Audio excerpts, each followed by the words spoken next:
এই টাইপের প্রশ্ন কিন্তু রেলওয়ে এক্সামে কিন্তু একটি এসেই থাকে। আর দেখা মাত্রই কিভাবে তোমরা উইদিন 2 সেকেন্ডের মধ্যে না জাস্ট ইউজ সলভ করে আসতে পারো। চলো এবার তার টেকনিকটা দেখে নেওয়া যাক। বলেছে দেখো প্রথমে যে বার্ষিক y% হারে যে এত বছরের জন্য বিনিয়োগ করা হয়েছে, যদি এটি এত পার্সেন্ট হারে সুদের হারে বিনিয়োগ করা হয় তাহলে এত টাকা আরো বেশি সুদ পাওয়া যেত, তাহলে আসল কত টাকা, তাই না? তাহলে তোমরা একটা বিষয় ফলো করতো যে তুমি এখানে y% পাচ্ছিলে, এখানে গিয়ে y+4% হয়ে গেছে, তার মানে 4% তুমি বেশি ইন্টারেস্ট পেয়েছো।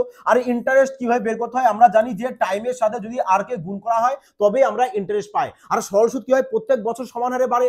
তাহলে এখানে বলেছে কি 3.5 বছর, তাহলে 3.5 বছর মানে 7/2 বছর, এর সাথে আমি যদি 4 গুণ করে দিই, কারণ 4% বেশি আমরা ইন্টারেস্ট পাচ্ছি।